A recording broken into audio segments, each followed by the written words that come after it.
All right, welcome everyone to the Judiciary Committee hearing this Thursday morning, February 16 here in 016.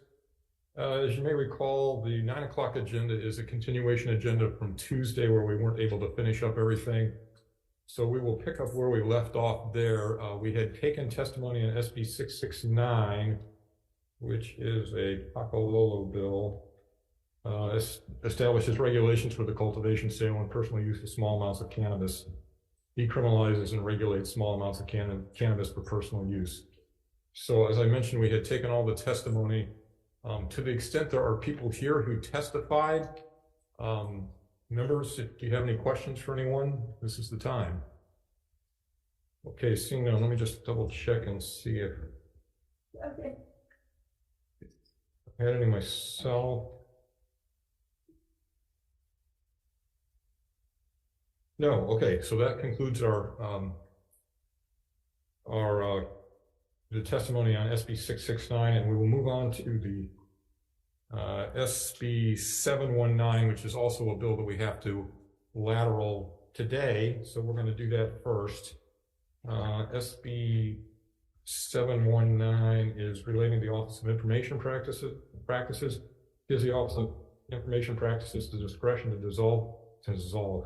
resolve disputes about open records or open meetings, either through an opinion or when the opinion would likely be in favor of the agency through formal and informal written guidance, and appropriates funding for OIP to hire 2 new full-time positions for a legal assistant and attorney.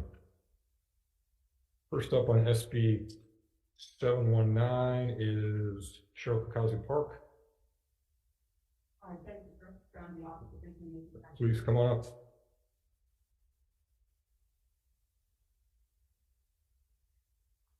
Good morning, Chair, Vice Chair, and committee members. OIP is in support of this bill, which we believe will aid our efficiency as an office.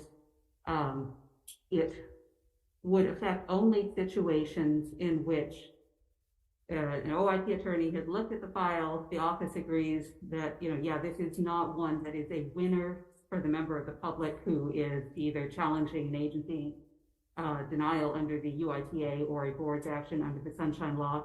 So this would only be the ones where we think, the agency or the board is going to win, and rather than do the full opinion, we believe we would be leaving people in the same place they would be otherwise, whether they receive a full OIP opinion saying, sorry, you didn't, you lose on this one, or whether we give them just guidance saying, we don't think this is a winner for you.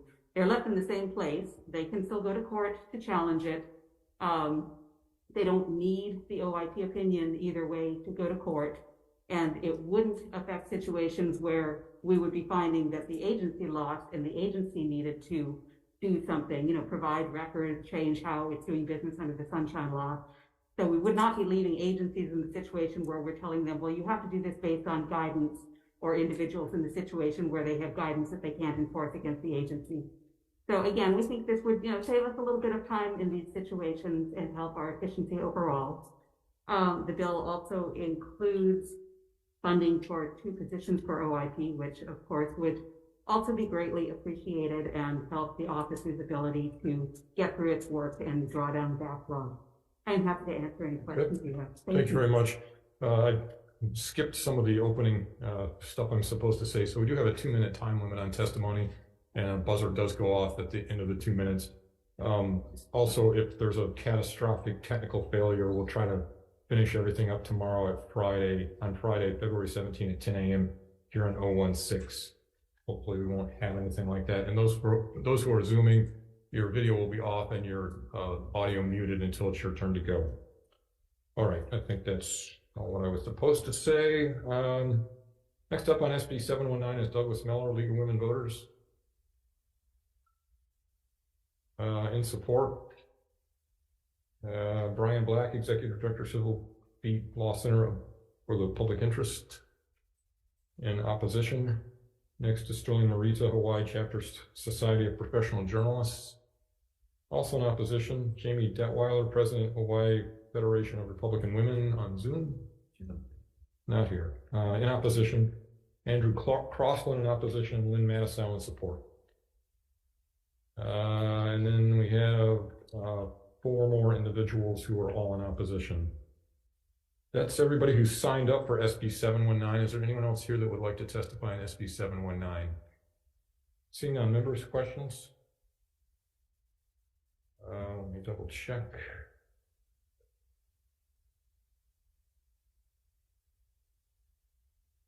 No questions from me either. Okay, because we need to lateral these 2 bills, today we're going to go ahead and vote on these 2, and then we'll move on to the remainder of this agenda. You get ready? Everybody set to go for? Okay. Relating to cannabis, 669 establishes regulations for the cultivation, sale, and personal use of small amounts of cannabis, decriminalizes and regulates small amounts of cannabis for personal use. Recommendation is to pass with quite a number of amendments. So we'll accept the AG's amendments. This would maintain cannabis marijuana as a Schedule I drug in the State Controlled Substances Act. We'll add language requiring the Hawaii Cannabis Regulatory Authority to track the cultivation, processing, and sale of cannabis and cannabis products. Clarify that the regulatory authority's rulemaking authority includes specific penalties such as the authority to levy fines or suspend or revoke a license. We'll delete language on page 23 that the regulatory agency's rules shall not require a high investment of risk, money, time. Clarify that for the pilot period, the necessary forms, procedures, and requirements shall be exempt from Chapter 91. State that the personal use of cannabis by vaping or smoking shall be regulated in accordance with the state's smoking laws in Chapter 328J. In other words, if it's illegal to smoke, if tobacco smoking is prohibited, so is Pakalolo smoking. We'll use the AG's language about the confidentiality of tax records. We'll use the AG's language about tax audits and investigations that reference DOTAX's existing authority. We'll accept DOH's amendment to specify that personal use of cannabis is prohibited anywhere smoking is prohibited. I already sort of mentioned that. In addition to being prohibited anywhere alcohol consumption is prohibited. Additionally, regarding smoking, add language to Part 2 to specify that condominiums have the authority to restrict or prohibit the smoking of cannabis in the same manner they can restrict or prohibit cigarette smoking. We accept DOTAX's amendment to set the rate for permit and renewal fees at $25 each and duplicate fees at $5 each. We accept the public defenders and others' request to include expungement language that will not be exactly the same as the language found in SB 375, but will be modeled on that. There'll also be some technical amendments, and we'll put a delayed effective date on it of March 22, 2075 to keep the thing going and see what happens. Questions or concern, members? If not, Vice Chair for the vote. Chair's recommendation is to pass SB 669 with amendments. Chair Rhodes? Aye. Vice Chair votes aye. Senator Elefante? Aye. Senator San Buenaventura excused. Senator Brenton Awa excused. Measure passes. Okay, thank you, members. Next is SB 719, another one that we need lateral. This gives the Office of Information Practices the discretion to resolve disputes about open records or open meetings either through an opinion or through an opinion when the opinion would likely be in favor of the agency through informal written guidance, and it adds 2 full-time staff positions. It's my understanding there's another bill that's moving that does similar things, so we're going to defer this one indefinitely. Okay, that will take us back to the top of the 9 o'clock agenda, which is SB 179. This renames the statewide and county level voters with special needs advisory committees to elections accessibility needs advisory committees, recognizes that voting accessibility needs may arise from disabilities other than those of a physical nature. First up on SB 179 is Kirby Shaw, Executive Director for Disability and Communication Access Board. In support, Scott Nago, Chief Elections Officer. Also in support, Patricia Morrissey, Statewide Voters with Special Needs Advisory Committee. In support, Louis Berdacek, Hawaii Disability Rights Center. In support, Virgil Stennett, National Federation of the Blind. In support, Shauna Wailana Pukila for Aloha Consultants. In support, Katie Kime. In support, and James Gashel. Says he's here, but I can't see anything through my glasses. So, okay, no, he doesn't. He's in support too. That's everyone that signed up to testify on SB 179. Anyone else wish to testify on SB 179? Okay, come on up.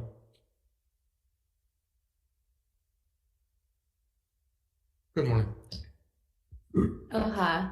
Chair, Vice Chair, and the committee. I'm Angela Melody Young, testifying on behalf of CARES. Disabled people's rights are implemented through the Department of Justice's Civil Rights Division from the ADA. The Americans with Disabilities Act prohibits discrimination upon disabilities in employment, state and local government, public accommodations, commercial facilities, transportation, housing, and telecommunications. It also applies to U.S. Congress. So for example, what are accommodations or rights implemented by the ADA as required by the Department of Justice? Let's say we're in a work setting. An example of a work accommodation may be changing tasks or modifying tasks, alleviating pressure from the disabled person, improving accessibility in a work area, providing or adjusting a product, equipment, or software, allow a flexible work schedule. Those are examples of accommodations in a work setting. Of course, there are other settings as well. So let's talk about the voting setting. The National Voter Registration Act addresses civil provisions of federal laws that constitutes disabled people's rights to vote. The act requires all organizations that get money from the state for helping disabled people to provide applicants with voter registration forms, to assist in completing the forms, and to transmit completed forms to the appropriate agency. And here in Hawaii, this last election cycle, I personally went through a situation. I'm disabled, and I had a hard time getting disability accommodations at the voting poll, but I don't know if it's a city or a state thing because it was at Honolulu Hale. And I told them just very frankly that I couldn't stand for a long period of time and that I needed to get to the voting poll. And I had to explain the medical gap that they didn't exactly comprehend. And so in the end, they did accommodate. Thank you so much for the opportunity to testify. Does anyone else wish to testify on SB 179? Seeing none, members, questions? I don't think Mr. Gashel is here, so I don't have any questions. Okay, let's go ahead and move on to the next bill, which is SB 182, relating to disclosures of financial interests. Establish that certain candidates shall file disclosures of financial interests no later than 10 days after the nomination filing deadline, and establishes that the unauthorized release of confidential financial disclosure information is subject to Chapter 84, amends the fines imposed and procedures relating to disclosure of financial interests. First up on 182 is Robert Harris, Executive Director of Hawaii State Ethics Commission. Good morning. Aloha, good morning. My name is Robert Harris on behalf of Hawaii State Ethics Commission. We are in support of this bill. We see this as a housekeeping measure, albeit an important one. It tries to bring uniformity between the fines, between candidates, state employees, and public officials. It also greatly simplifies the enforcement process and adds the opportunity for discretion in certain areas. I do know one of the concerns was in giving discretion that would be applied uniformly under the Fair Treatment Statute, which we administer, we would have to do so, and we recognize that obligation. I'm happy to answer any questions you have about this, but the hope is that this will make this simpler for everybody involved and hopefully more efficient. Thank you. Thank you. Next is Will Karen in support, Lynn Mattisell in support. That's everyone who signed up for SB 182. Does anyone else wish to testify on SB 182? Seeing none, members, questions?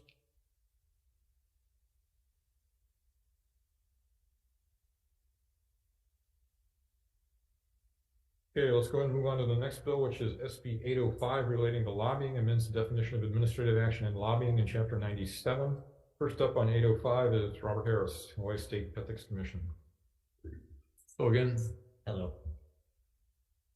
Thank you. Our testimony indicated that the Ethics Commission would meet to discuss this bill yesterday. So as an update to our testimony, the Commission believes that it is important to address lobbying on the executive side. Currently, there are relatively few applications of lobbying on the executive side. It only apply to administrative roles or lobbying on behalf of something that would involve the legislature. And so there are great swaths of administrative action or executive action that potentially should be looked at from a perspective of transparency. However, the current bill before you, we're concerned may be overbroad. We don't want to have a situation where, say, for example, someone applying for we don't have licenses or permits for fishermen, but just using it as an example, we won't have that situation where they might be triggered and be required to apply it as a lobbyist. We'd ask that you defer this bill at this time, and we'd commit to looking at it, essentially trying to do a 50-state survey and come back with a proposal for next legislative session. We really want to make sure we avoid unintended consequences as we move forward with this. Okay, thank you. Thank you.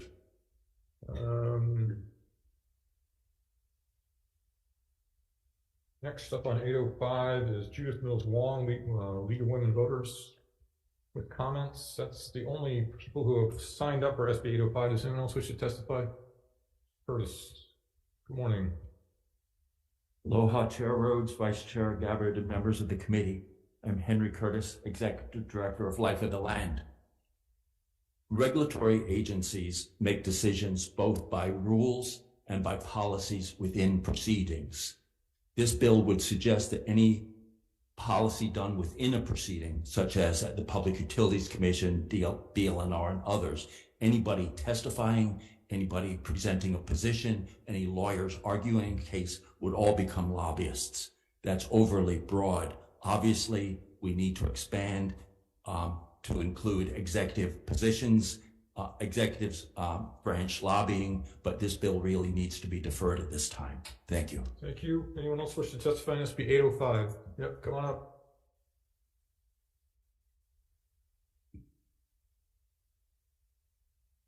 Good morning again.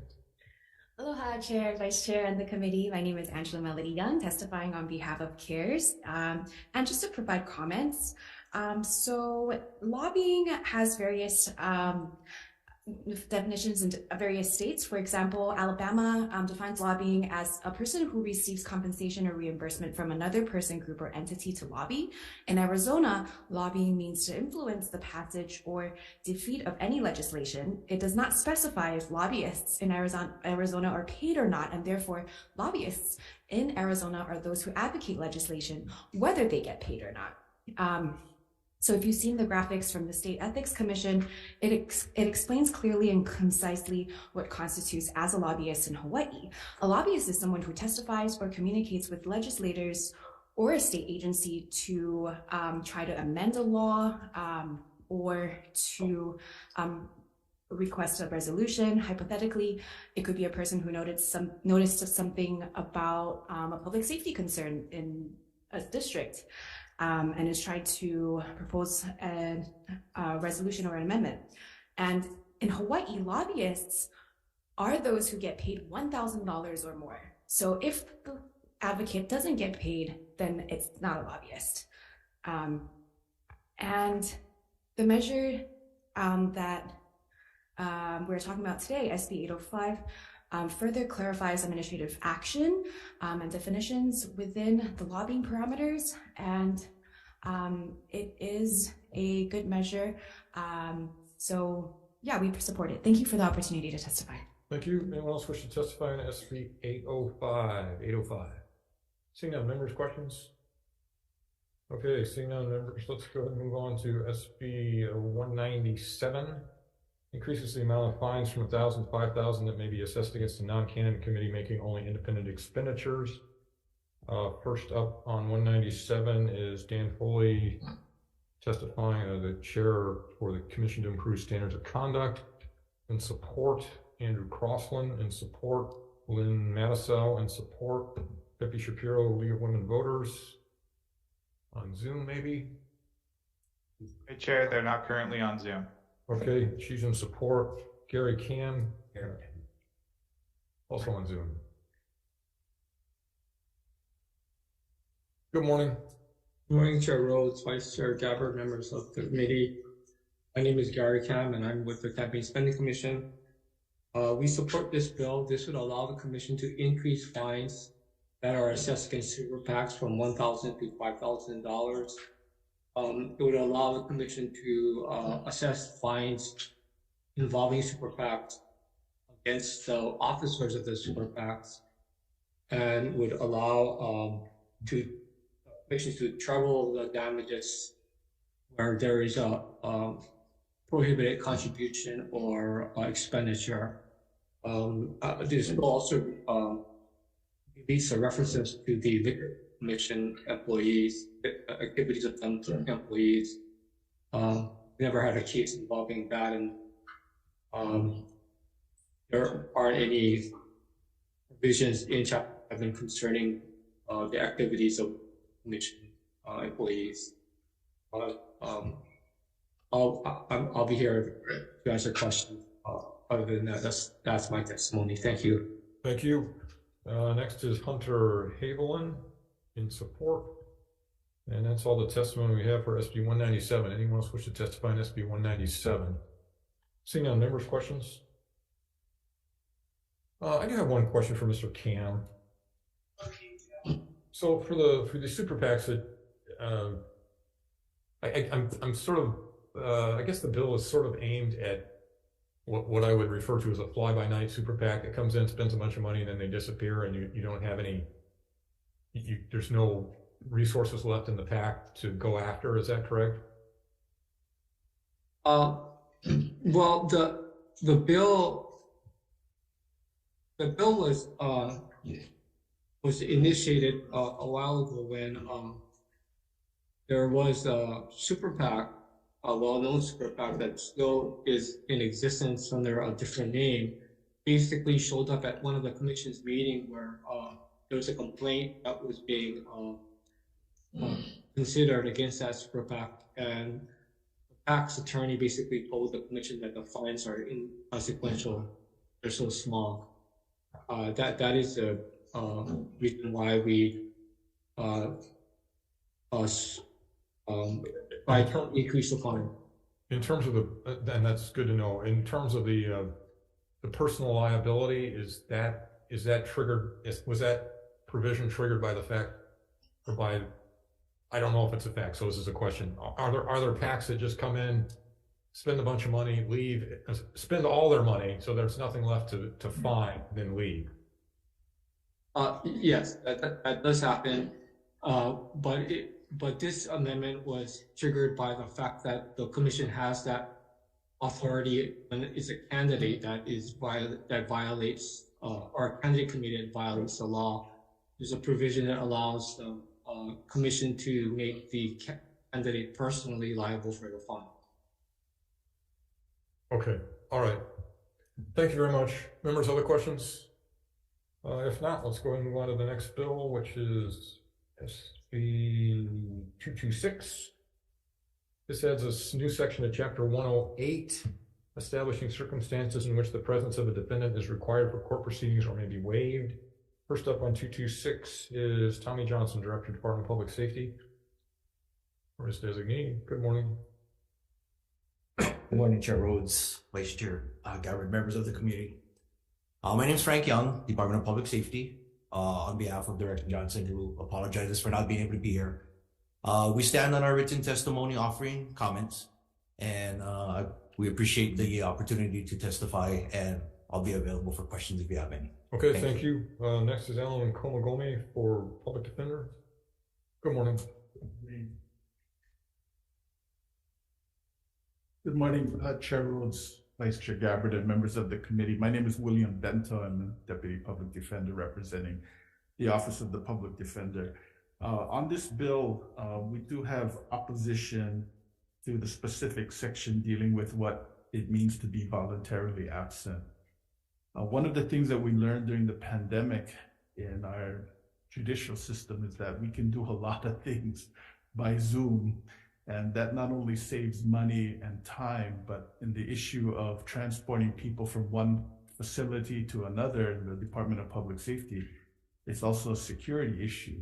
And in the situation that we currently have, individuals that are at Alava and need to be arraigned are transported to OCCC because OCCC has a hard line that goes from there to the courthouse. Allows for video, and people can be arraigned in that manner. The problem, of course, is that going from one facility to another and then being returned to that facility creates an issue dealing with people needing to be quarantined because we're still not completely out of the pandemic. And this creates a tremendous hardship. The stories that we hear is that it's almost like being in solitary, and not being able to use the phone, communicating with family, legal counselors as well. So, the solution, of course, would be to be able to have broadband and online communications from Halawa to the courthouse. That would be great if we could have that. And that we wouldn't have to have this transport issue. Because of that, the law seeks to say that if you choose not to be present voluntarily, then your presence can be waived and you're arraigned without being there. That places a burden not only on the defendant, but on the defense attorney, who then has to ensure that that person has all their paperwork and all of that before they can properly be arraigned.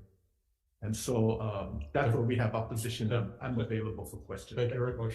Next is Trisha Nakamatsu, Department of Prosecuting Attorney for Honolulu. Good morning. Chair, Vice Chair, members of the committee, Deputy Prosecutor Trisha Nakamatsu on behalf of the Honolulu Prosecuting Attorney's Office. Thank you for hearing our bill. This is part of the department's 2023 legislative package. We are in strong support. You have our written testimony before you. Essentially, there's a problem that has occurred where we believe certain defendants have actually refused to come out of their cell. On at least one occasion, somebody apparently refused to come out even for video conferencing. And that essentially was able to effectively delay proceedings on multiple occasions. So while we can sympathize and we understand that there are still impacts of COVID going on, I don't know how that could possibly be written into the bill or worked around. But this is an ongoing issue, and we are asking the legislature to assist. Okay, thank you. That's everyone who signed up for SB 226. Does anyone else wish to testify in SB 226? Seeing none. Members, questions?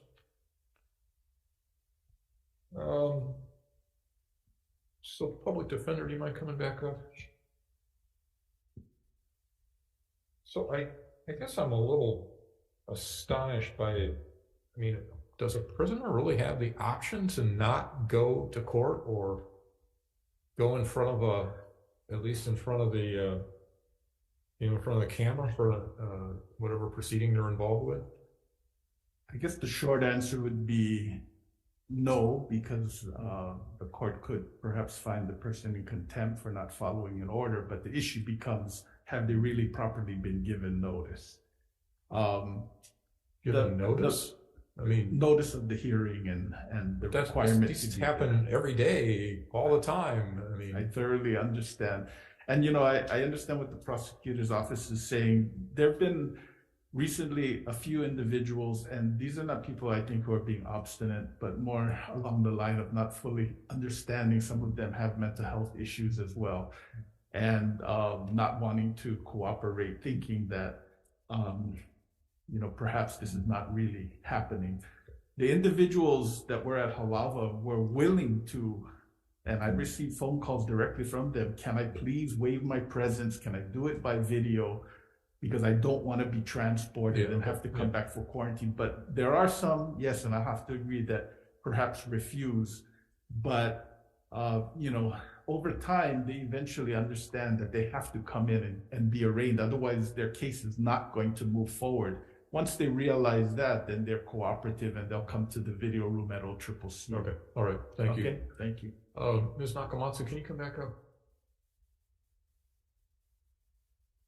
The first question is basically the same as I asked the public defender. Can't the judge just say, hey, look, you gotta come, you gotta show up, you're under arrest, you're in prison, you're in jail, you gotta come. That is our understanding as well, Your Chair. So, but then you're basically... And we've also been told that there's a certain, if it were to come to it, we were been told that PSC actually has a certain wrap that in theory, they could safely wrap somebody and forcibly take them out of their cell. But you're basically... without hurting them. I'm sorry? Without hurting them. Yeah. That's best. Why is your office, you're basically proposing to codify Rule 43 of the Hawaii Rules of Penal Procedure. Won't this limit the court's flexibility to modify the rules if they need to? Yes, I suppose it would.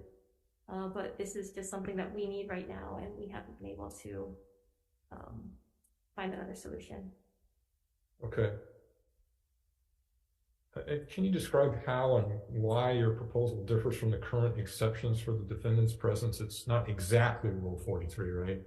No, the primary differences are adding additional exceptions where if the defendant specifically agrees that the court can waive its presence, his or her presence, or counsel orally states that the defendant has indicated the presence may be waived.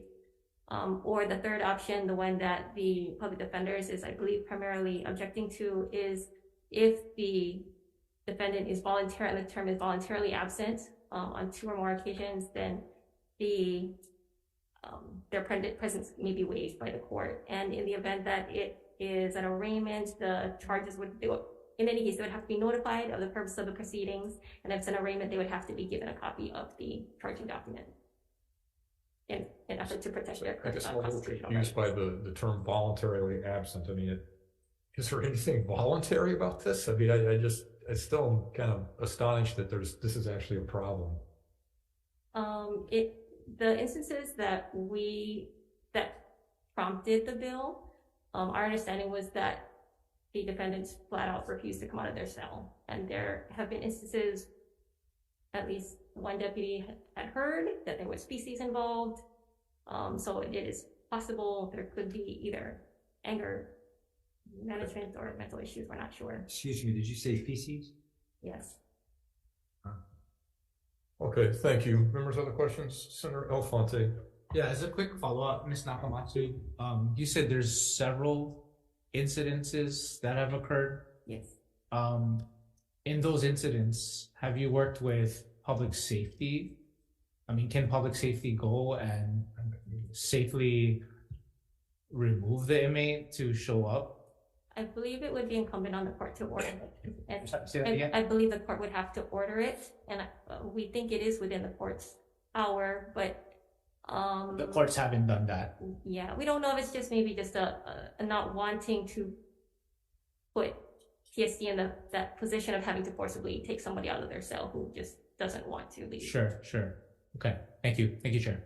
Thank you. Other questions, members? If not, thank you. We'll go ahead and move on to SB 228 relating to fraud. This establishes the offense of fraud as a Class B felony, establishes the offense of making a false, fictitious, or fraudulent claim against a state or county as a Class C felony, establishes the offense of the use of false statements or entries in matters within the jurisdiction of the executive, legislature, judicial branch of the state as a Class C felony. First up on did I get these wrong? No, I didn't. Okay. First up is Daniel Foley, Judge, retired Chair of the Commission to Improve Standards of Conduct. In support. Next is David Van Acker, Deputy Attorney General for the AG's office. Good morning. Good morning, Chair, Vice Chair, members of the committee. My name is David Van Acker. I'm with the Special Investigation and Prosecution Division. We stand on our written testimony with one supplement.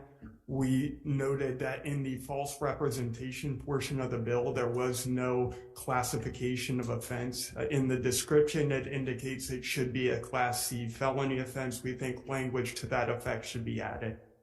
Thank you. Okay, thank you. Next is Gary Kam, Campaign Spending Commission. Morning again. Good morning, Chair Rose, Vice Chair Garrett, members of the committee. The Commission supports this bill, and I'll just stand on our testimony, our written testimony in support. Thank you. Thank you. Next is William Bento, Office of Public Defender. Morning again. Good morning once again.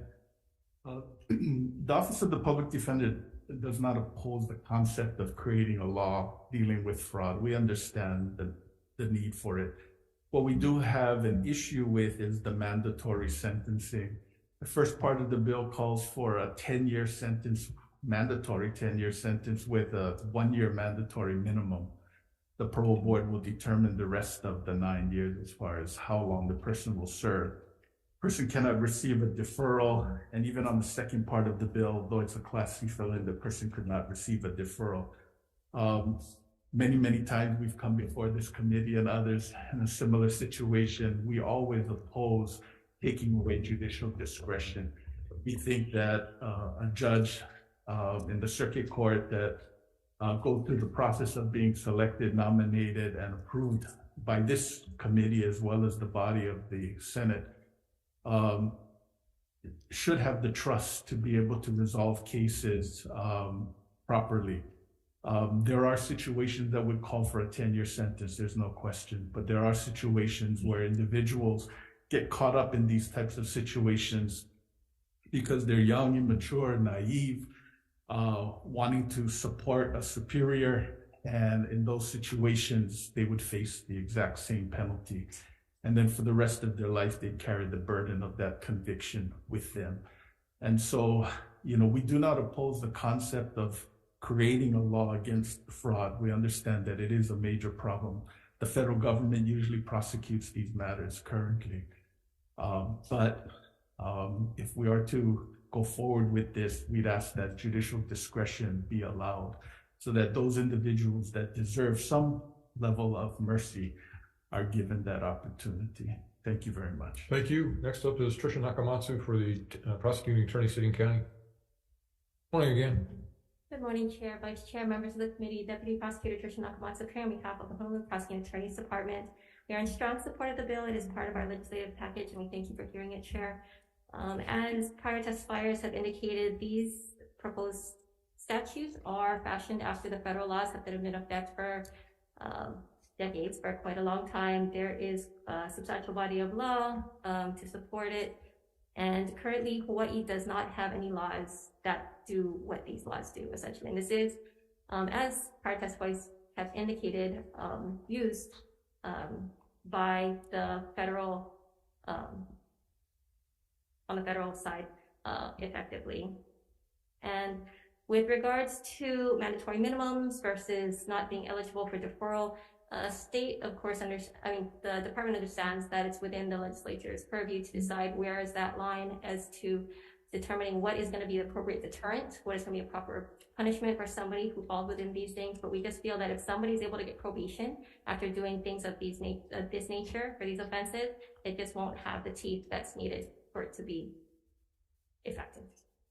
Good, thank you. Thank you. Next is Donna Oba, League of Women Voters, with comments. Next is Dara Carlin in support. Next is Shauna Wailana Kukiwa on Zoom, maybe? Sorry, Chair, they're not currently on Zoom. Okay, she's in support. That's all the testimony we have on SB 228. Anyone else wish to testify on SB 228? Okay, seeing none. Members' questions? Mr. Van Acker, can you come back up? So, I'm sorry, I meant, was the comment you made or the correction you were after, was that in your written testimony or not? It was not, and I misspoke. I meant the false statements portion of the bill. False statements. Okay, I'm sorry. So what was your... So if we look at the bill,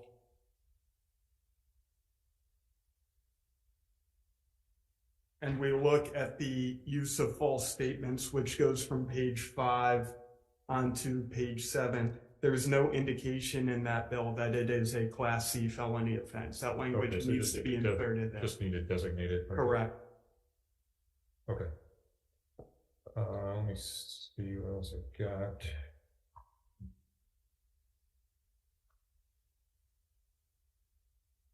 I think that's it. Members, other questions? Okay. All right, that brings us to the end of our 9 o'clock agenda. We're going to go ahead and vote on bills now. Members, I'm ready to go ahead and make recommendations if everybody will be able to forward. Okay. Let's see. The first one was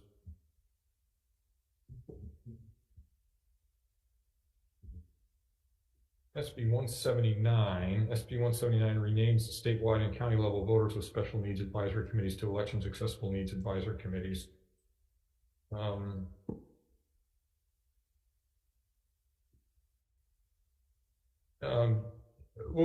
the recommendation is to pass unamended, but to note in the committee report that there are a couple of references to the phrase voters with special needs in other chapters, other sections that may need to be changed, but we're not, the title of the bill restricts us from doing that here. So we'll just note that there there are other changes may need to be made, but the actual recommendation is unamended. Questions or concerns? If not, Vice Chair. Chair's recommendations to pass SB 179 as is. Chair Rhodes. Aye. Vice Chair votes aye. Senator Elefante. Aye. Senator San Bonaventura. Aye. Senator Owa. Aye. Measure passes. Thank you, members. Next up is SB 182 relating to disclosure of financial interests. Establishes that certain candidates shall file disclosure of financial interests no later than 10 days after the nomination filing deadline. Recommendation here is to pass with technical amendments only. Questions or concerns? If not, Vice Chair. Chair's recommendations to pass SB 182 with amendments. Are there any no votes or reservations? Hearing none, the measure passes. Thank you. Next up is SB 805, amends the definition of administrative action and lobbying. The Ethics Commission's testimony was that they would like more time to look at this, so I will concur with that. Well, I'm going to do something I haven't done in like 10 years. I'm going to recommend that we vote to hold. Interesting. Okay. So for the vote to hold, unless there's discussion.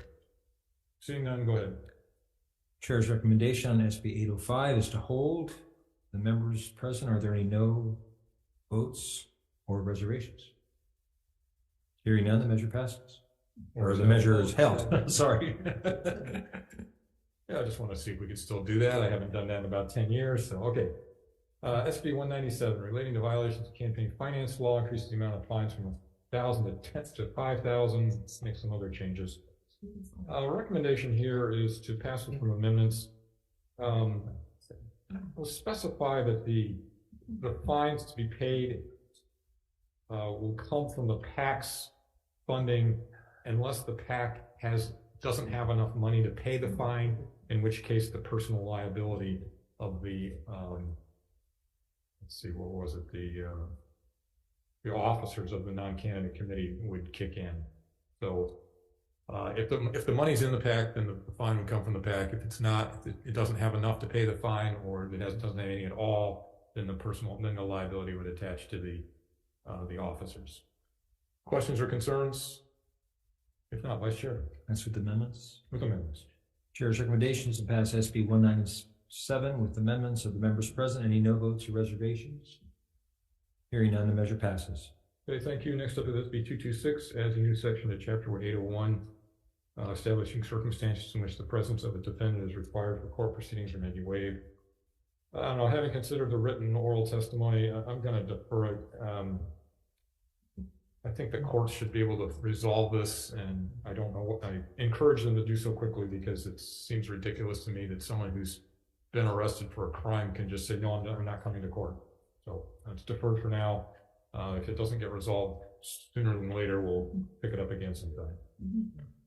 Okay, SB 228, relating to fraud, establishes the offense of fraud as a Class B felony, establishes the offense of making a false, fictitious, or fraudulent claim against a state or county, a Class C felony, establishes the offense of the use of false statements or entries and manners within the jurisdiction of the executive, legislative, or judicial branch of the state as a Class C felony. Okay, so recommendation here is to pass with some amendments. Before I forget, so we'll accept the AG's amendment to designate the false statement section as a Class C felony. In addition, I'd like to change the crime of using or making false statements or entries so that it remains illegal to make a document which contains false information, but so that it is only illegal to use such false document if that document is being used in such a way that the false information is being presented as true, or the false information is being used to substantiate a conclusion. So there'll be two changes to make that happen. And then on page 5, line 15, we'll change the word knowingly and willfully to person intentionally or knowingly, which is an AG suggestion. And we'll remove the bill's provision for mandatory sentences for the crimes of fraud for all three offenses here. And we'll remove the bill's provision that makes people convicted of making a false or fraudulent claim against the state ineligible for DAGs or deferred acceptance of guilty or novel contender pleas. And I think that's it. Okay. I have the thumbs up from my staff attorney, so we're good to go. Questions or concerns? If not, Vice Chair. Chair's recommendation is to pass SB 228 with amendments. Of members present, any no votes or reservations? Hearing none, the measure passes. Okay, thank you. Let's, actually, this is a convenient time to take a break. Why don't we, well, we'll adjourn this agenda, and we'll take about we'll start up again at 10 till.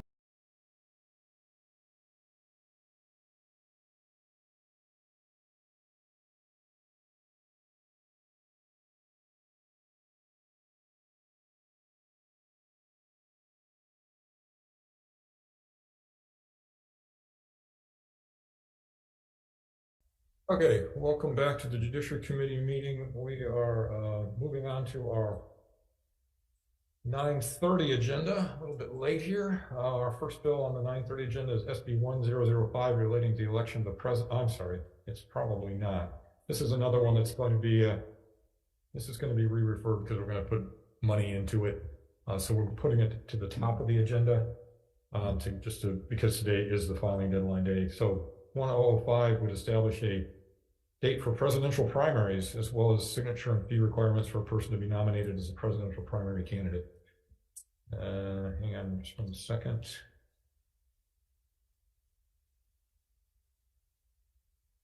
Okay, first up on SB 1005 is Scott Nago, Chief Elections Officer. Good morning.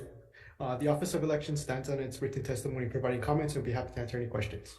Okay, thank you. Next is Dennis Young, State Party Chair, Democratic Party of Hawaii. In support.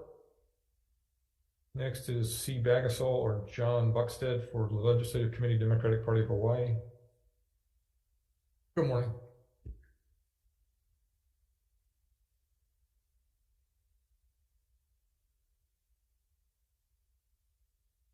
Good morning, Chair Rhodes and Vice Chair Gabbard, members of the committee. My name is John Buckstead.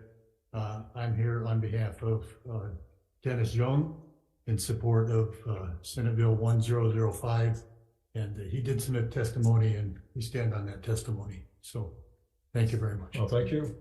Next, we have Andrew Crossland in opposition, Lynn Matisow in opposition, John Bickel in support, Jane Sukimura in support, Larry Smith in support, Betty Vega in support, Amy Monk in support, Lynn Otaguro in support, Lorna Takahara Strand in support, Cards Pintor in support, Steve Canales in support, Barbara Dalton in support. If any of you are here on Zoom or in person, you're welcome to come up. But that's all the written testimony we have, or all the testimony we have on SB 1005. Anyone else wish to testify on SB 1005? Seeing none, members, questions?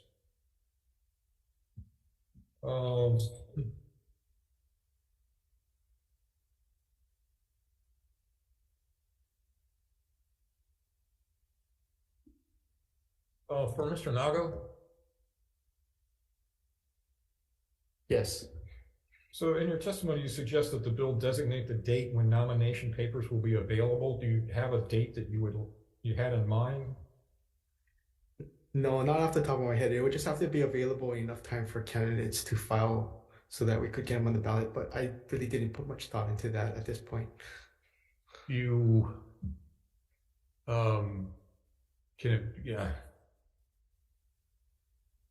Can we, is it something you can just say a certain number of days before, no later than a certain date? Yes. It's just that you don't want to make it too short of a period because you have that, you don't want to have a situation where you have write-in access to ballots and you would have to go with write-in voting. Because I'm not really sure what to put in that bouquet. Yeah. Can I get back to you on that one? We can move it forward with it more or less blank, but at some point we'll have to figure it out. Okay, all right, thank you. Mr. Buckstead, you might come back up too. So of course, Hawaii has had at the party level, has had presidential caucuses for as long as anybody can remember.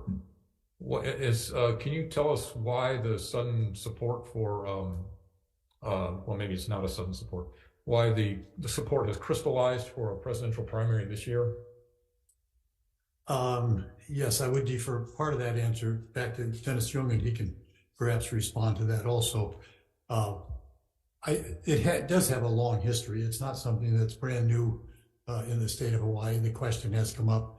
I think the immediate concern that one of the things that might have stimulated it is at the national level, the concern that we have open, fair, accessible elections that people can have maximum opportunity to participate in. Caucuses are probably do not fare well when compared to primaries, where people can go to the polls, vote, they have time, they can do it on their time. Caucuses, my own experience is that I lived in Hawaii, on the Big Island. I was active in one of the parties and participated in at least 3 of the presidential caucuses. In addition, I've lived in 4 states over my career and participated in about 12 primaries, presidential primaries. They're just easier. People can go to the polls on their own schedule. It's a process that's run by the state. It's just more reliable. People are aware of it, and so forth. Okay, thank you very much. Chair, I do have a Oh question. yeah, Senator Benson, want to make sure. Go ahead. Okay, so John, you seem to be the only one testifying on this. I looked at the testimony, and it looks like it's all Democrats. I mean, if we're going to pass this bill, it needs to be bipartisan. So, do you know whether or not your counterparts in the Republican Party are in favor of this too? Well, first, I again would like to defer the answer to that to Dennis Jones, and he apologizes for not being able to be here this morning. Actually, presidential run primaries by the states have 2 or 3 different types that can run. Both parties do not have to be on the primary ballot. If one of the parties chooses to have caucuses to make their nominee, they can do that. So if one party wants to and the other, that can be fine. And there are states where that occurs. So and there are other ways that the ballots can be constructed, still having state-run presidential primaries. Okay. Thank you. Thank you. That does raise an interesting question. Mr. Nago, are you still there? So your reading of this bill if say the Democrats decided, hey, we want to keep having our caucuses, can they opt out? Not the way the bill is currently written, because it is in chapter 12 with primary elections. So I would think the bill would have to be amended to allow for that. Okay, but you don't see any problem with having an out if the Green Party doesn't want to have caucuses instead of an election? It's just how they would alert us and when they would alert us by, so that we don't have to start the whole, elections there's a big lead time up to the election. So if they wanted to opt out at the last minute, it really wouldn't do us it wouldn't cost us, it wouldn't save us anything, or it wouldn't save us logistically on planning. So it's just a matter of when they would opt out. So would 6 months before the election date be sufficient? Yes. Okay. Okay, thank you. Members, other questions? So that's like January. Okay, thank you. All righty, let's move on to SB 911 relating to jurors. It clarifies that a prospective juror is disqualified to serve as a juror if they've been convicted of a felony and have not been finally discharged, in addition to not being pardoned. First up on 911 is Michelle Acosta for the judiciary with comments. Next is Lee Hayakawa, Office of Public Defender. Good morning. Good morning. Chair Rhodes, Vice Chair Gabbard, good morning, members of the committee. My name is Lee Hayakawa, and I'm from the Office of the Public Defender. The Office of the Public Defender strongly supports SB 911. The added language of SB 911 allows individuals who are previously convicted of a felony to serve on a jury. So we're talking about individuals who have paid their debt in full, completely. They're no longer on probation, they're no longer on parole. These individuals they have the right to vote now, the right to run for elected office. They're expected to pay taxes. So it only makes sense that they should also be able to serve on a jury. What's also undeniable is that there's a racial component to this. It appears in the preamble, and certainly this disproportionately affects certain segments of the population in Hawaii, namely Pacific Islanders and Native Hawaiians. So just by way of an example, the general population in Hawaii has approximately 21% Native Hawaiian.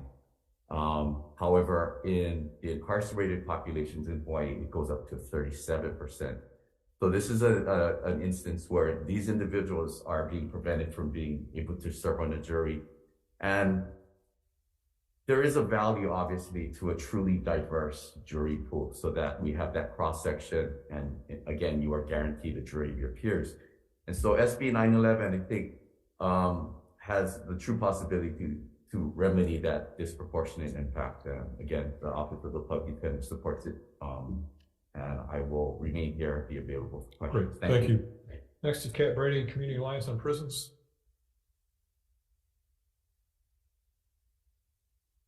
Good morning. Good morning, Chair Rhodes, Vice Chair Gabbard, and members of the committee. Kat Brady testifying in strong support of this measure for Community Alliance on Prisons. A vibrant democracy really demands a diverse panel if we're going to actually fulfill a jury of your peers. And states that exclude people who have been through the system and are done actually bar more than 20 million people from, serving on a jury. This to me is kind of a reentry thing because when somebody's done, you really want to help that person reintegrate into the community, but also to share their experience with the jury panel. So we think it's really important.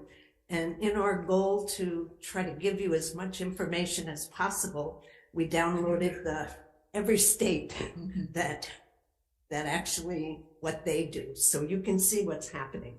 We think that participation in a jury is such a great way to build citizens, to build civic responsibility, and to engage people in their community. And we urge you to pass this measure. Thank you. Next, we have Nico Leverance in support. And we have Nico Leverance again in support. At least he's consistent. That's good. Nancy Devlantis in support. Raylan Reno Yeomans in support. Victor Ramos in opposition. Jerry Elo in opposition. Marcella Alohalani Boido in support. And Sandra Sims in support. That's all. That's everybody who signed up on SB 911. Anyone else wish to testify on SB 911? Zoom, here in person. Okay, seeing none. Members' questions?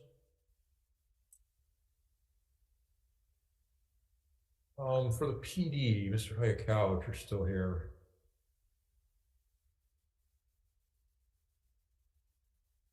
How are you reading the term finally discharged? Does it mean released from confinement or additionally fulfilled all obligations imposed by the court, such as the payment of a fine, completing parole, etc.?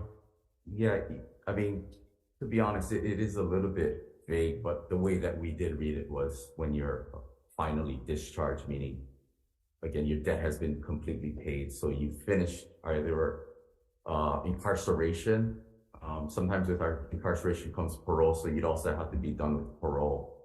And then there's also probation, which is, again, supervision in the community. But once that concludes, we consider that finally discharged.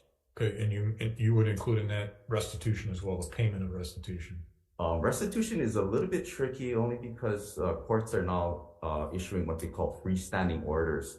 So even past the supervisory period, whether it's probation or parole, you're still sort of quote unquote on the hook for that restitution. So that gets a little bit tricky.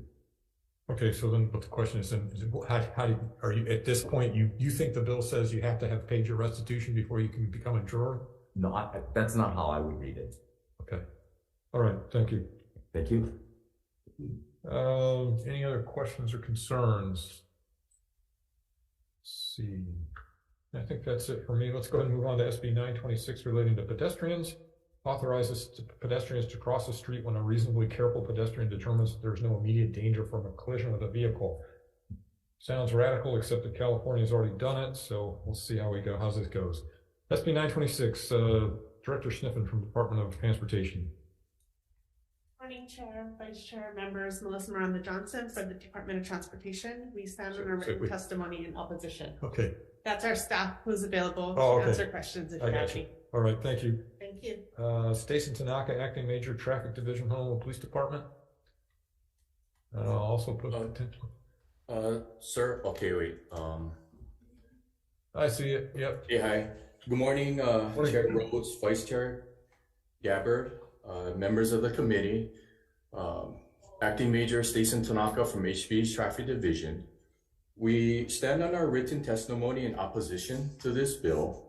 And, you know, we believe that motorists may not be expecting pedestrians to be crossing at areas not designated by a crosswalk, thus putting them in risk.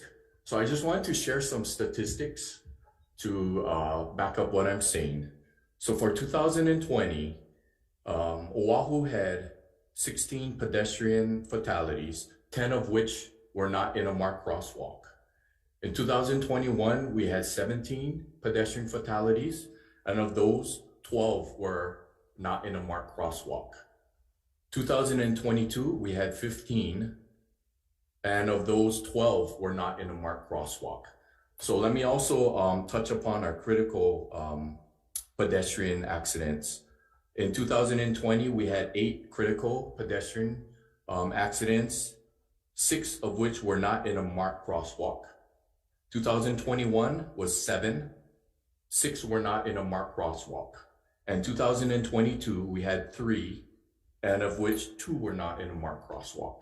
So although I see what the intent is of promoting more walkers, I believe that's not prudent because as the statistics show, to leave it up to the walker to make that decision, although I know that there are walkers out there that can safely cross the street. I think that walkers crossing the street in areas where motorists may not be expecting them to be crossing could be dangerous. Thank you. Thank you very much. Next we have Ted Kafalis, Director of Strategic Campaign for Grassroots Institute of Hawaii, with comments, which were actually quite favorable. Jessica Thompson, SAIM Program Manager at Hawaii Public Health Institute, in support. Scott Dukert, in support. Kristen McPherson, in support. Lynn Murakami Akatsuka, in opposition. Victor Ramos, in support. Melissa Porta, in support. Ricky Hune, in support. Chris Johnson, Chris Johnson's in support on Zoom, possibly. He was, but he's not. Over there, he's in support too. Okay, anyone else wish to testify on SB 926? 926. Okay, come on down.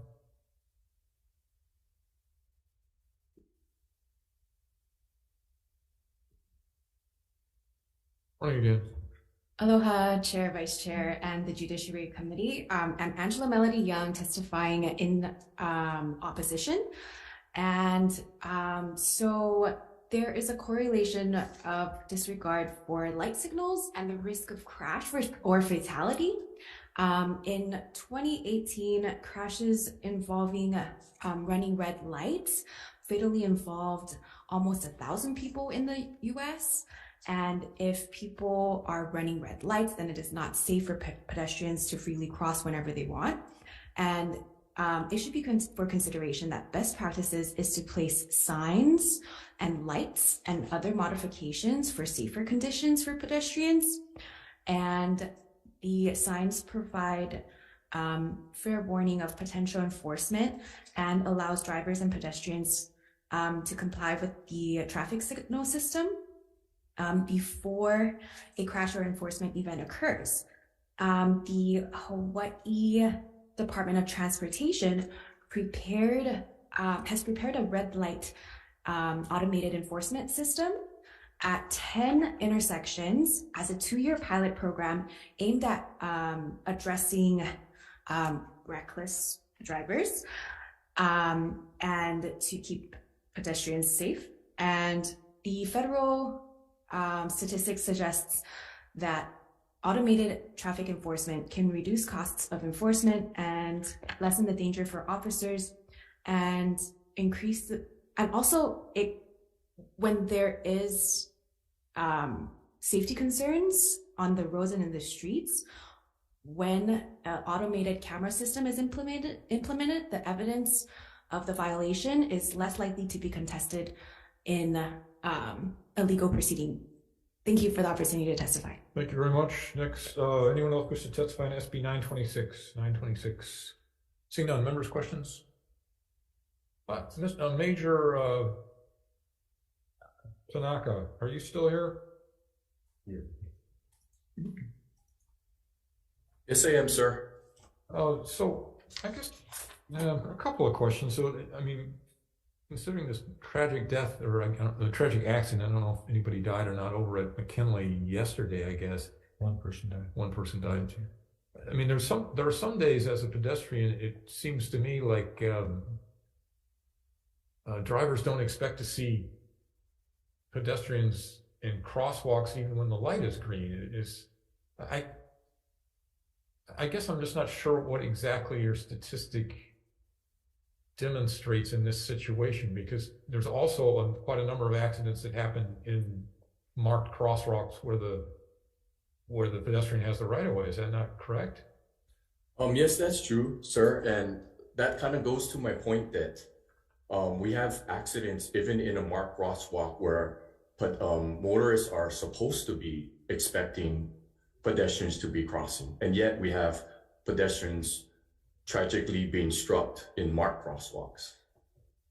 Do you guys keep any statistics on whether the driver of a car that strikes a pedestrian is ever hurt, or whether there's some sort of spin-off effect, like the driver swerves to miss a pedestrian who's not in a marked crosswalk and then runs into somebody else? You keep any statistics like that? None that I know of, sir, but it's hard to, unless you really, unless you're in the passenger seat at the time the driver struck the pedestrian, it's hard to know exactly what was going on. But we can definitely see the outcome of what happens. But the general rule is it's the pedestrian that is injured or killed, not the person in the car. You're vulnerable. Yes. Do you have any records of anybody driving or in a car being hurt when they struck a pedestrian? I mean, it could happen where the driver, like you said, there's some situations where the driver swerves to avoid the pedestrian or hits the pedestrian and collides into another object. That is a possibility, but most times, car v pedestrian, the pedestrian is going to be on the losing end of that most of the times. Okay. All right. Thank you very much. Other questions, members? If not, let's go ahead and move on to, thanks for being here, Major. Yeah, thank you, sir. We'll move on to SB 933 relating to temporary restraining orders. Allows petitioners to attend TRO hearings remotely when domestic violence or intimate partner violence is alleged. First up on 933 is Judge Hall for the judiciary. Good morning. Good morning, Chair Rhodes, Vice Chair Gabbard, members of the committee. My name is Jessie Hall. I'm a family court judge. We stand on our testimony as written, but we do want the committee to consider the unexpected consequences of using the term shall versus the term may. We do have situations, as is mentioned in one of the other testimonies, where the abusers actually file ex parte petitions for orders of protection. And I can see situations in which using the term shall, they could use the remote proceedings as a way to continue the abuse against the victim. And I just ask that you consider the unintended consequences of shall versus may. Okay, thank you. Thank you. Next is Connie Mitchell, Executive Director, Institute for Human Services. In support, next is Angelina Mercado, Executive Director, Hawaii State Coalition Against Domestic Violence. Good morning.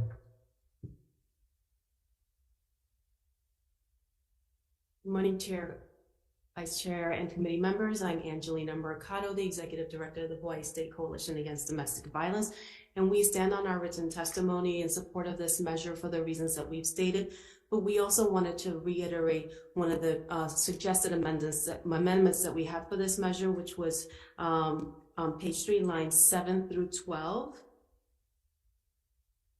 Where it says if the petitioner's allegations include at least one allegation of domestic violence, and we respectfully make the suggested amendment to include as defined in section 586-1 Hawaii Revised Statutes, and strike the remaining of that sentence specifically as it relates to post-traumatic stress disorder.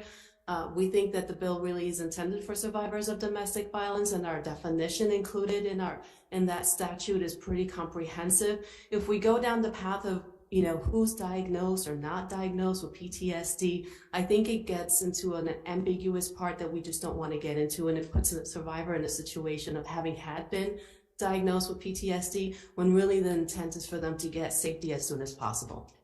Okay, thank you. Thank you for the opportunity. Next is Kimi Ide Foster for Hawaii Women Lawyers. In support, Naziha Khan for Restraining Orders Without Borders. In support, Dara Carlin. In support, Jennifer Young. In support, Dr. Faith Joyner. In support, Cheryl B. with comments. Does anyone else wish to testify in SB 933? Ms. Young, come on up.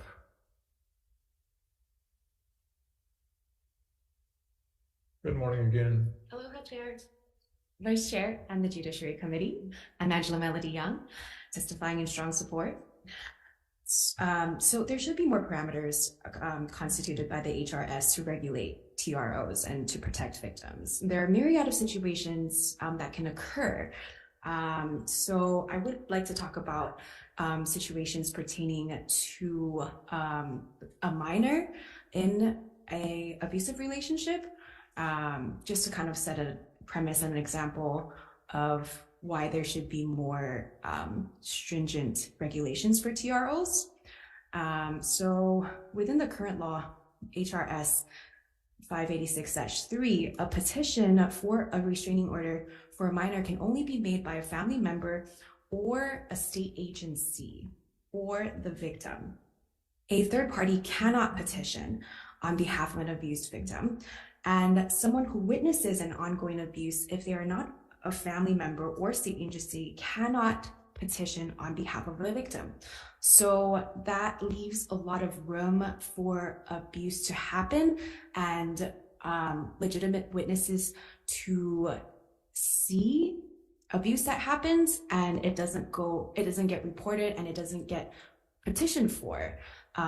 So there should be consideration for situations like this specific situation where many times, like, victims of abusive relationships may be secluded from friends and family, and as a result, the abuse gets caught or witnessed in the presence of people who are not related, or who are not related. And if someone witnesses the abuse, the law should be amended to allow such witnesses to be able to file petitions for the victim upon consent. So, that's why we do support. Okay, thank you. Stricter laws, more regulatory parameters for anyone else looking to testify in SB 933? Okay, seeing no language questions. Senator Elefante. I have a question for Director Mercado. Yes, thank you for your testimony. Just one question I had. You heard the testimony from Judge Hall, changing shall to may.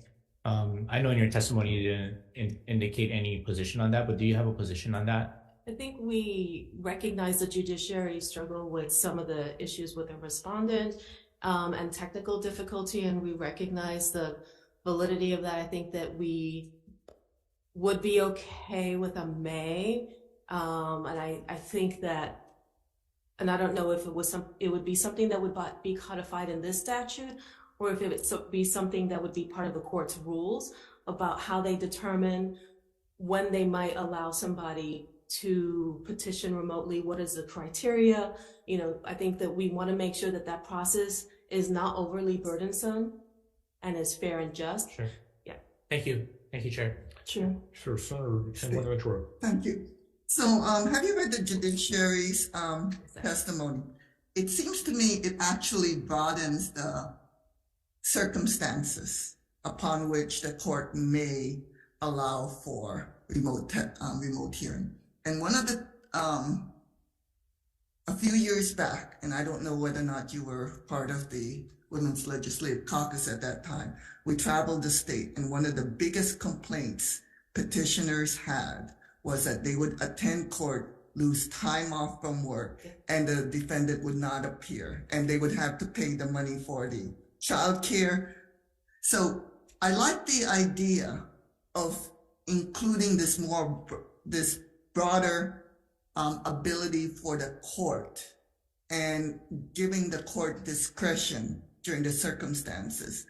So do you agree with the judiciary's proposed amendment that gives leeway to the court to determine the circumstances for the victims as well as the defendants? I think, first of all, we definitely agree, and this is actually something that we stated in our testimony as well. We know that we don't have paid family leave. Childcare is, especially Big Island, a desert. So we know that that's a huge issue for survivors. And again, you know, this is actually already a practice, for instance, on Maui. So a lot of our survivors of domestic violence go through Women Helping Women. When they're petitioning through Women Helping Women, they already mostly have a remote process with the courts there. I think that, again, could we agree to have the judiciary allow? I think that give me a moment here. I think we want to have what is in the best interest of survivors and the most fair. And I want to ensure that the judiciary is going to be as open and not put so many restrictions on survivors.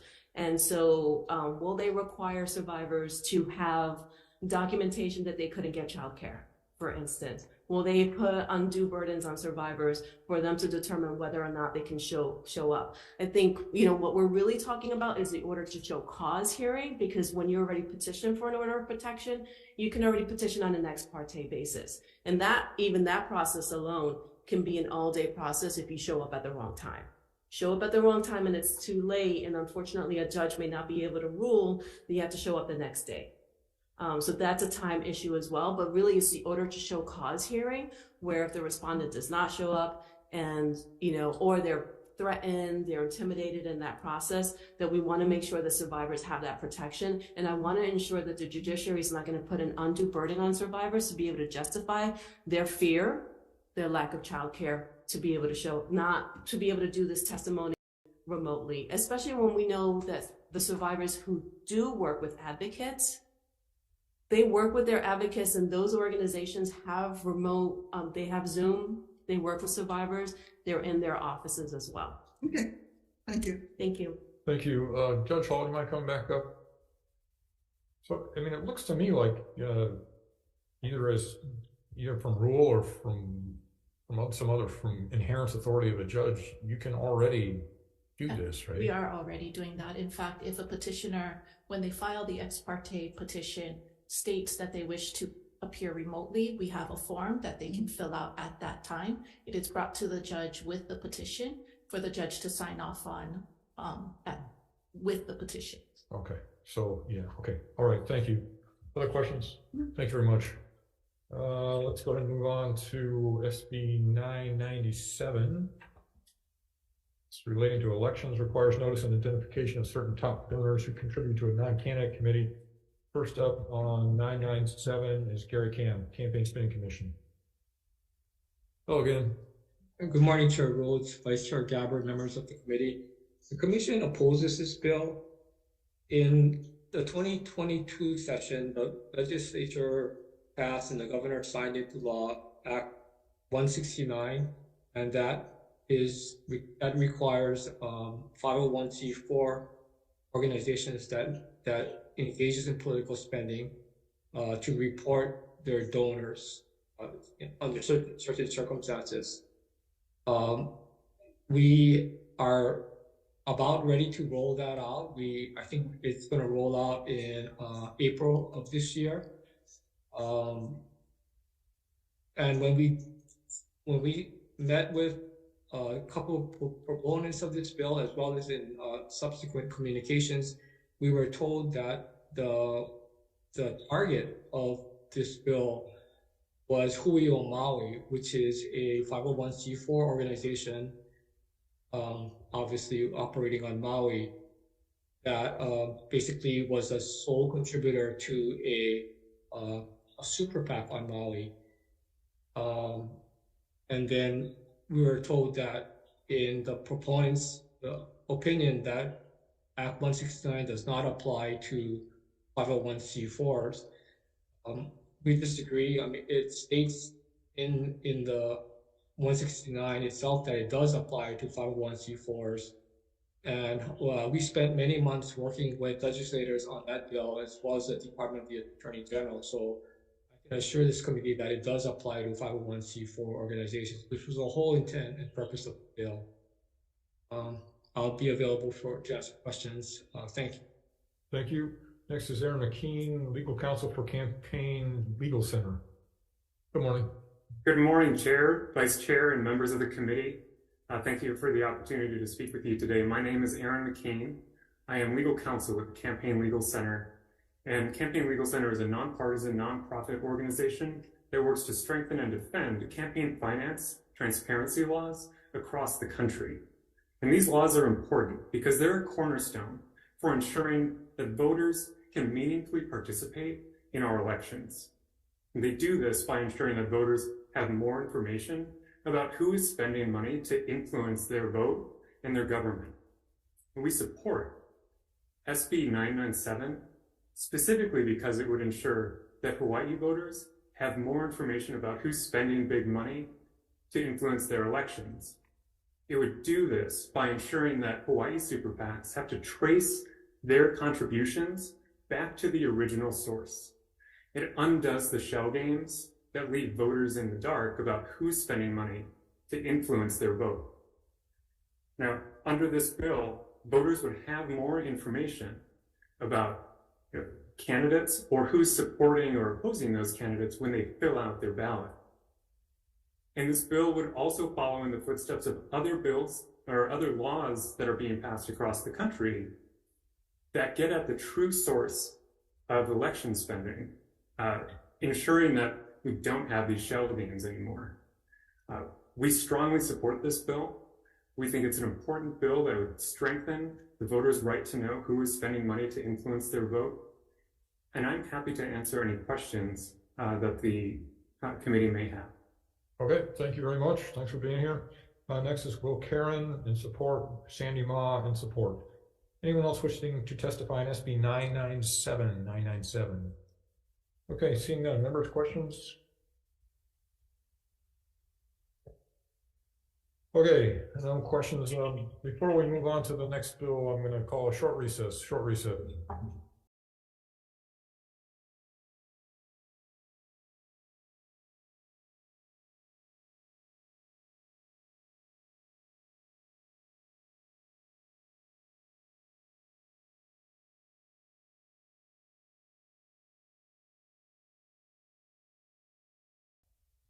Okay, coming back in on the 9:30 agenda here to Judiciary Committee. Next up, we already did SB 1005. Next bill is SB 1072 relating to courts of appeal, prohibits the state Supreme Court and intermediate court from affirming, modifying, reversing, or vacating on grounds other than those raised by the parties to the proceedings. First up on 1072 is Thomas J. Berger, Staff Attorney for the State of the Judiciary. Good morning. Hello, Chair Rhodes, Vice Chair Gabbard. We'll stand on the written testimony in opposition, and I'm available for any questions. Okay, thank you. That's all the testimony we have in SB 1072. Anyone else wishing to testify in SB 1072? Seeing none, members' questions. Seeing none, we'll move on to SB 1073. Clarifies that the disqualification requirements for judges also applies to justices. On 1073, Mr. Berger, you're up again first. Aloha again, Chair Rhodes and Vice Chair Gabbard will stand on a written testimony in opposition. Okay, thank you.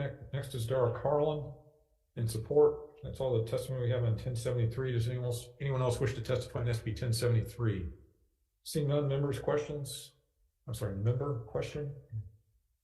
Okay, we'll go ahead and move on to SB 1079 relating to expungement. Requires courts to open upon written request, expunge records of convictions for operating a vehicle after consuming a measurable amount of alcohol under the age of 21 in certain property offenses if the sentencing occurred prior to 1998.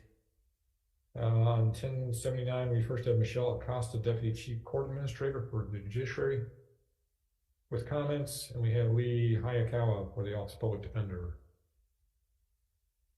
Good morning once Morning again. For Rhodes, members of the committee, my name is Lee Hayakawa from the Public Defender's Office. SB 1079, the Office of the Public Defender strongly supports. We're hoping that this will mark the passage of this will mark the beginning of a more expanded expungement program in the state of Hawaii.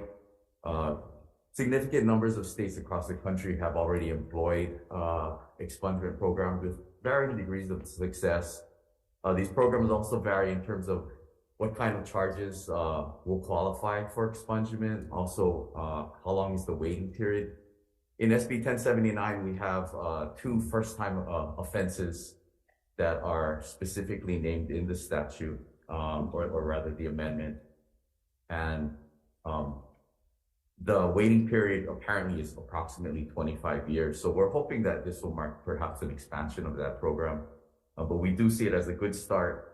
Expungement, there's ample evidence to suggest that it improves not just job opportunities, better pay, better wages, and sort of a general better quality of life.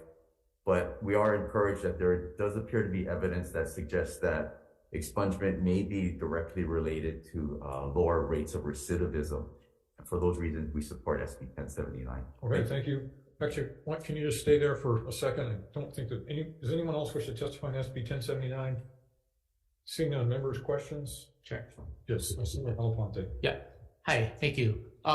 Could you maybe touch upon why for like 25 years, how that figure arise? I know it's not your bill or anything like that, but is there any justification in your thoughts or studies from your research? Thank you for the question, Senator. Like you said, it's not my bill. I think this is a good start, and it's sort of being cautious to begin with, and that's why we support this. But I think the 25 years, and then you have two first-time offenses, one being first-time property offense, the other being under 21 DUI. 25 years have elapsed, and I think everyone's pretty.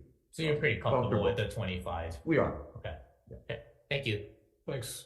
That's a quick. Any other questions, members? I have a question for you too. So there is already an existing law on expungements, correct? That's correct. Have you analyzed how this bill differs from that? This just adds those extra two. Is that all it does? Or does it overlap somehow, or have you been able to tell? I'm not aware of all the different legislation out right now, but there is a distinction between, like for instance, you have the deferral statute. And so the deferral statute allows you to expunge 1 year after the deferral period elapses. But there are some charges that simply stick with you for life. And so those are charges that would not otherwise qualify under an expungement program. So I think so this. You just see this as an addition to what there already is. Yes. Okay. All right. Thank you. Other questions, members? Is there anyone from the judiciary here? I don't believe so. They testified, or they sent testimony, but I don't think anybody's here. Michelle Acosta for the judiciary? No. Okay, thank you very much. Thank you. Members, we'll go ahead and move on to SB 1179 relating to campaign finance, prohibits foreign nationals, foreign influence businesses, and foreign corporations from making contributions.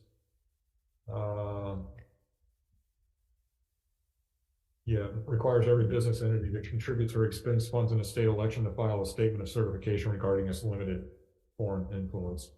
First up on SB 1179 is Gary Cam from Campaign Spending.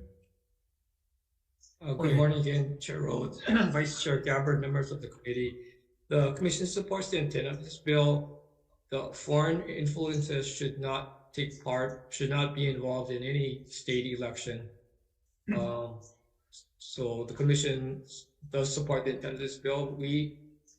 Our statute was patterned after the FECA, and it's unfortunate that at the federal level that this amendment has not been made yet. I've been told that it is being considered by Congress. If this committee passes this bill, we ask that the effective date be delayed to 2026, be effective in the 2026 election, to give us time to modify our electronic filing system, as well as making sure that we can access SEC information to determine, the 1% equity owners in these foreign influence entities. Thank you. I'll be here for questions. Great, thank you. Next is Beppy Shapiro, League of Women Voters in Support. Michael Sozan, Center for American Progress. Good morning.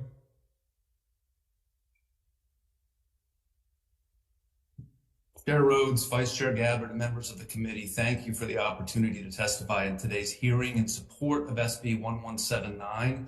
My name is Michael Sozan. I'm a senior fellow at the Center for American Progress, which is an independent, nonpartisan policy institute based in Washington, D.C. After reviewing this bill, I conclude that it would provide a very important tool to help protect Hawaii's elections from foreign influence. I submitted detailed written testimony before today's hearing, which I stand on, but in my brief oral comments today, I wanted to focus on the following.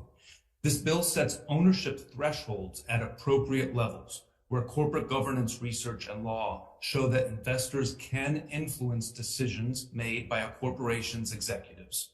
Specifically, the bill defines foreign influenced corporations as those where a single foreign investor owns at least 1% of a corporation's stock, or where a group of foreign investors own at least 5%. In similar contexts, these thresholds have been supported by the U.S. Securities and Exchange Commission and even by the Business Roundtable, which represents corporate CEOs. Now I'd like to give you just a few examples from Hawaii of this sort of spending. These examples were found by Ron Fine of Free Speech for People, who I believe is going to testify shortly, and myself, in less than an hour of searching the public database of Hawaii's Campaign Spending Commission.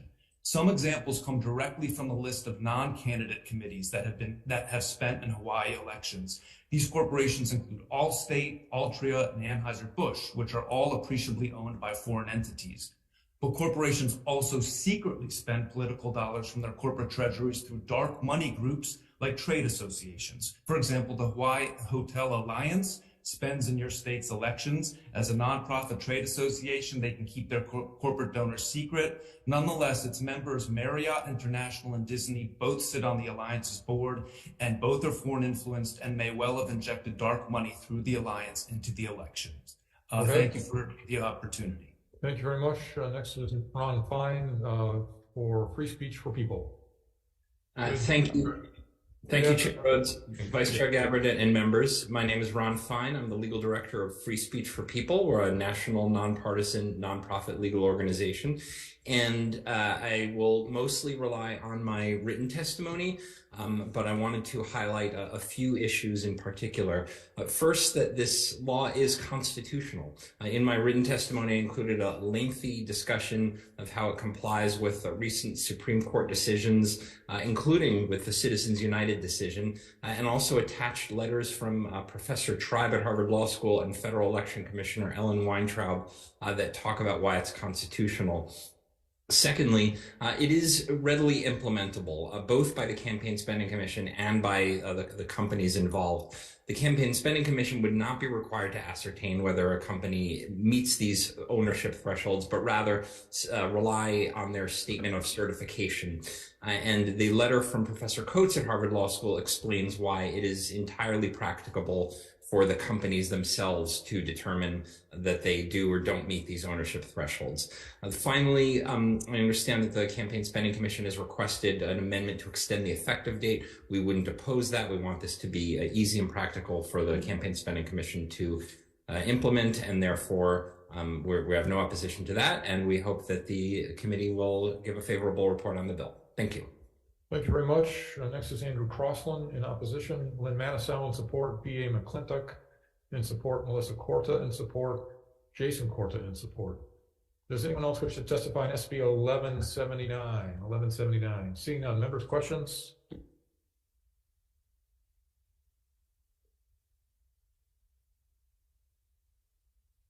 Okay, I don't have any either. Let's go ahead and this is the last bill. Everybody ready to vote? Okay, we'll go back to the top of the agenda. Actually, we already voted on SB. We already voted on 105, right? Okay. We went through the testimony. Oh, okay. Yeah, that's what I intended to do. Well, at this point, let's just do that one first, since it's here on the top of my list. SB 105 establishes a date for presidential primaries, as well as signature and fee requirements for a person to be nominated as presidential primary candidate. Recommendation here is to pass with some amendments. We'll accept the Office of Election amendments, and they're quite lengthy, so I will summarize them. Accepts there's 12 amendments by the Office of Elections. First, second, fourth, and sixth are conforming in nature. The third amendment amends HRS section 12-2.5, specifying the date when nomination papers for the presidential preference primary will be available. Fifth Amendment amends HRS section 12.6, specifying that the deadline for the close of candidates' filing is the 85th day prior to the date of the election. Seventh amends section 12-8, making the deadline to challenge the nomination of a presidential preference primary candidate the 75th day prior to the election rather than the 60th day. The 8th, 9th, and 10th amendments make changes that conform to the fact that presidential primaries, unlike other primaries, do not involve participation from nonpartisan candidates. The 11th and 12th amendments make changes that conform to the fact that the outcome of a presidential primary depends upon a nationwide contest, not only the vote in Hawaii. So that whoever wins the presidential primary doesn't automatically end up on the ballot, which is not the usual situation. Okay. So we're going to put in an appropriations section too. We'll leave the amount blank, but put in the committee report that the Office of Elections expects it to cost $2,705,000, and yeah, so we will be asking for a re-referral to JDC WAM. We'll change the effective date to June 1, 2023, and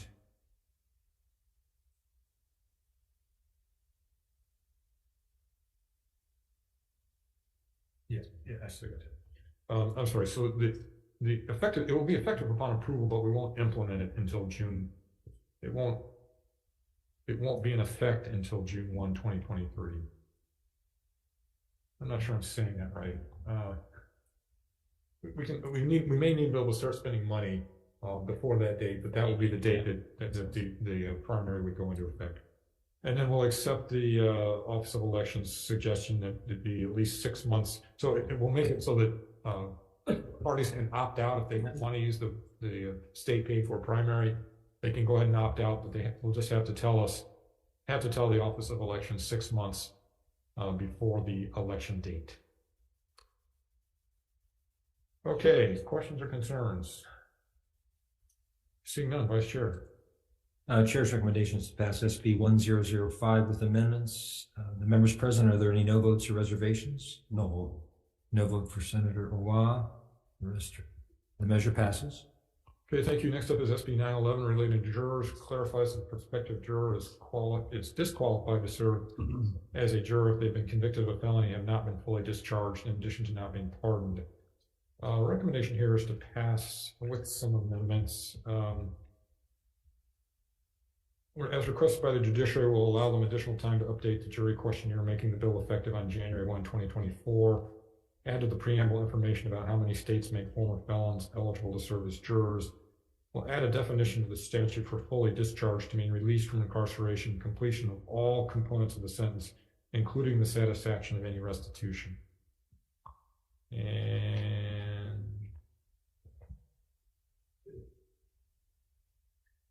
yeah, I changed it. Okay. That's right. That's right. I was considering adding on a 2-year grace afterwards, but if the restitution is in there, I think you're fully done by that point. So, questions or concerns? If not, Vice Chair. Recommendations to pass SB 911 with amendments of the members present. Any no votes or reservations?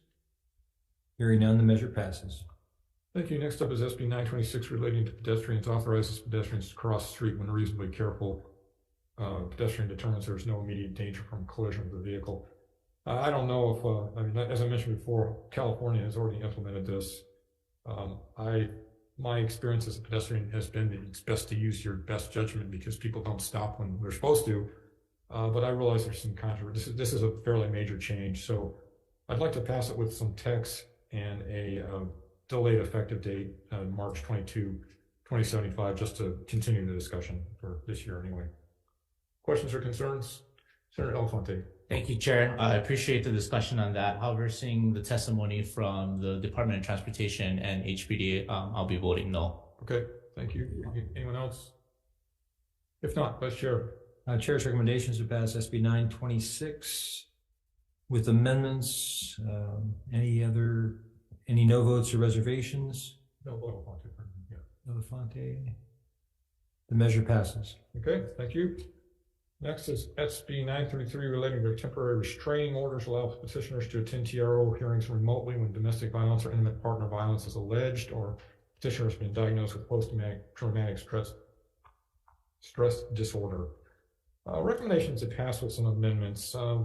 We basically accept the domestic. What was the state commission? Coalition. That's what do I. Yes, your testimony. If the petitioner's allegations include at least one allegation of domestic violence or intimate partner violence, or if the petitioner has been diagnosed with post-traumatic stress system, will change to if the petitioner's allegations include at least one allegation of domestic violence as defined in section 586(1). Questions or concerns? If not, Vice Chair. Chair's recommendation is to pass SB 933 with amendments. Any no votes or reservations from the members? Hearing none, the measure passes. Thank you. Next up is SB 997, requires notice and identification of certain top donors who contribute to a non-candidate committee. Well, I'm the one who introduced the bill. I accept the Campaign Spending Commission's concerns about having to sort of start all over again, so I'm going to defer that one indefinitely. SB 1072 prohibits the state Supreme Court and intermediate appellate courts from affirming, modifying, or reversing on grounds other than those raised by the parties. Testimony was that the judiciary has changed their rules to cover this concern, so I'll defer that one indefinitely. SB 1073 clarifies disqualification requirements for judges also applies to justices. And this is another one that that the judiciary has changed their rules, so I will defer that one indefinitely.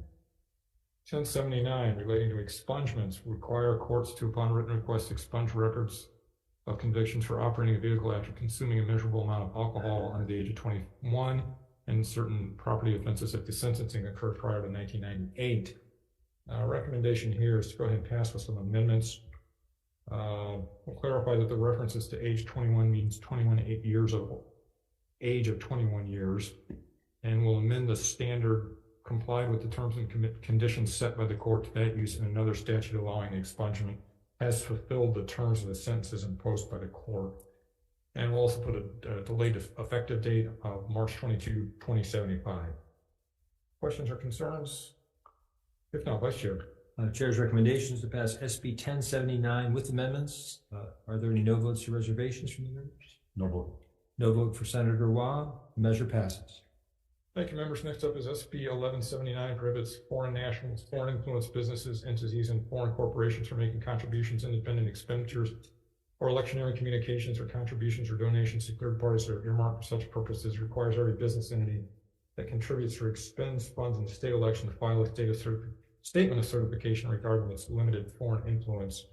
Our recommendation here is to pass with an effective date of January 1, 2026, and technical amendments as well.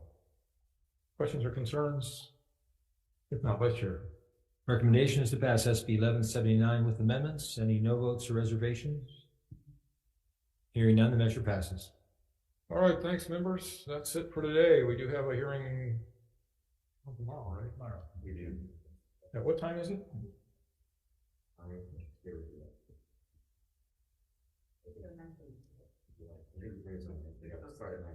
9:30. Okay, thank you all for being here. We're adjourned.